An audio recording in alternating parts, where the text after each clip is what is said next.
Un hôpital, tu vois les effets de la pandémie. On va savoir qu'il y a encore bien des gens qui se rendent au soleil, en vacances, une semaine ou deux, malgré Oui. les risques et tout ça. Qu'est-ce que tu dis? Est-ce que c'est essentiel en ce moment? Ben, c'est sûr que la semaine de relâche en plus arrive. Il faut régler cette question-là au plus sacrant parce que s'il y a semaine de relâche puis la possibilité d'aller et de revenir sans quarantaine véritable, ben, c'est sûr que ça va être très tentant pour bien des gens et on n'aura que nous-mêmes à reprocher. Et à chaque fois qu'on relaxe les mesures, nous on l'a vu depuis 10 mois, là, je pense que la démonstration est faite pour tout le monde, on a des problèmes. Mais comme je l'ai à plusieurs reprises mentionné, d'ailleurs sur la question de la fermeture des frontières, depuis en fait le début de la pandémie à la mi-mars, jusqu'à 6 semaines plus tard, quand je pense le Canada a fermé finalement les frontières, à chaque fois que j'ai eu l'occasion de le faire, pour moi il est clair que ça fait partie des mesures à prendre, il n'y a aucun problème là-dedans. Ça ne veut pas dire que personne ne peut voyager, mais seulement lorsque c'est indiqué pour des raisons humanitaires ou d'autres raisons vraiment essentielles. Ceci étant dit, le gouvernement québécois va avoir plus de facilité à convaincre tout le monde d'embarquer dans tout ça si, par ailleurs, il fait ce qu'il a à faire. Et par exemple, son objection, son atermoiement, son incapacité à prendre la mesure du danger que représente la moitié des classes du Québec qui n'ont pas une ventilation adéquate, ça c'est terrible.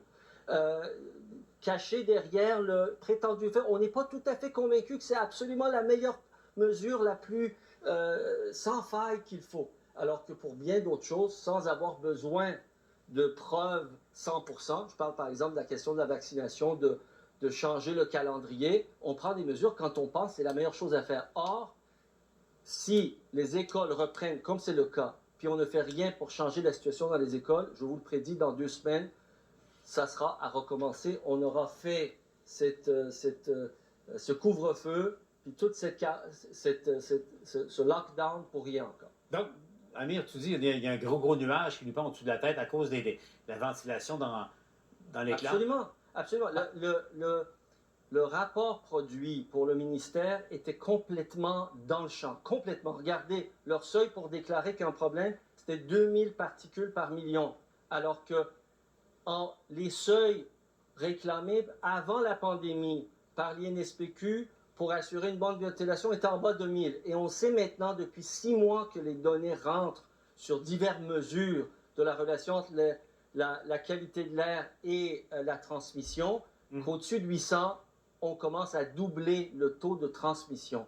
Et tout l'automne, c'est les écoles qui ont été un des foyers principaux c'était comme la semence qui continuellement ensemençait la pandémie à travers la société. C'est indéniable. Il suffit de regarder ce qu'a fait la Corée, ce qu'a fait le Japon, ce qu'a fait l'Allemagne.